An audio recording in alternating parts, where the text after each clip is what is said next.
Qui dort? Qui peut dormir? Qui arrive à dormir? Qui sont-ils tous ces gens? Comment arriver à dormir en ces temps présents? Comment arriver à dormir, à ne jamais frémir? La vie est simple, je le sais, mais quelque part aussi je me dis que la vie est loin d'être aussi simple. Il y a quelque temps encore, un certain P attendait la fin des Jeux olympiques d'hiver pour annoncer son offensive d'hiver, son opération spéciale, disait-il. Je me souviens également qu'il était venu le temps des Jeux paralympiques d'hiver, annonçant que, trop parfaitement, les subtilités à venir de la fin de l'hiver. Mais le handicap n'est pas la seule chose qui m'handicape. Je pense aussi aux victimes inutiles. J'étais là, devant mon écran. J'étais là devant les ballons du football, devant les gamins qui jouent au ballon. Et je me disais, est-ce que le jeu en vaut la chandelle? Depuis la guerre spéciale? J'ai toujours cogité, pas à la Chine et à son miel, mais à la capacité de l'humain de toujours pouvoir s'adapter. Depuis la nouvelle année chinoise du tigre, les cochons sont sortis, les chèvres aussi, les chiens, les singes aussi, c'est une véritable basse-cour, le coq est à l'honneur. Vive le vent, vive le vent, vive le vent d'hiver.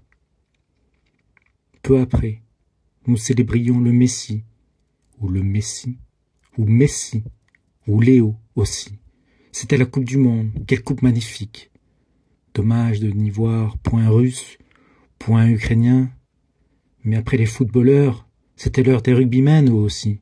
Voulaient leur moment de gloire, eux aussi. Voulaient soulever le trophée devant les invalides des Élysées. Le sport est à l'honneur. On dit qu'il fait vivre, on dit qu'il fait vibrer, on dit même qu'il fait marrer. Mais de quelle humanité? Mais comment tout cela est-ce possible? De s'agiter devant sa télé, devant le foot, devant le rugby, devant toutes ces lubies, et de ne plus penser un seul instant à ces hommes qui n'obéissent qu'à d'autres hommes? Et la bande de Gaza, alors?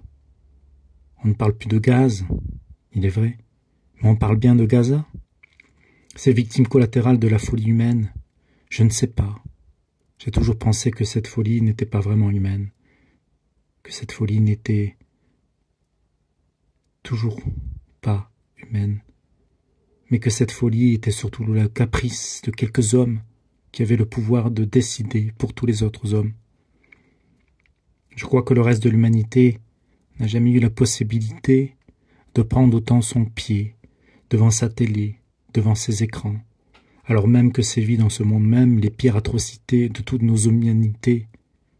Je ne pense pas que la guerre soit utile, mais ce que je sais par contre, c'est que les hommes continuent de dormir pendant que d'autres se réveilleront sans avenir.